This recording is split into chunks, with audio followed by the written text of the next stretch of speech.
శనగల్లో ప్రోటీన్లు సమృద్ధిగా ఉంటాయి. నిత్యం ఒక కప్పు శనగలను తినడం వల్ల మనకు అనేక లాభాలుంటాయి. శనగలు తినడం వల్ల ఎన్ని ఉపయోగాలున్నాయో అవేంటో ఇప్పుడు తెలుసుకుందాం. శనగల్లో ఐరన్, కాల్షియం, విటమిన్ సి, ఏ, ఈ, ఫోలేట్, యాంటీ ఆక్సిడెంట్లు, ఇతర పోషకాలు పుష్కలంగా ఉంటాయి.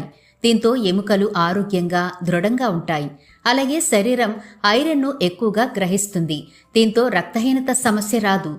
హిమోగ్లోబిన్ స్థాయిలు పెరుగుతాయి. ఆస్టియోపోరోసిస్ వంటి సమస్యలు రాకుండా ఉంటాయి.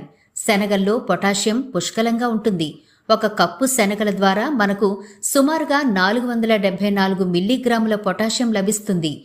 పొటాషియం మన శరీరంలో బీపీని నియంత్రిస్తుంది. గుండె సమస్యలు రాకుండా చూస్తుంది. అందువల్ల నిత్యం శనగలను తింటే హై బీపీ తగ్గుతుంది. అలాగే గుండె జబ్బులు రాకుండా ఉంటాయి. శనగల్లో ఉండే selenium, magnesium, potassium, vitamin B,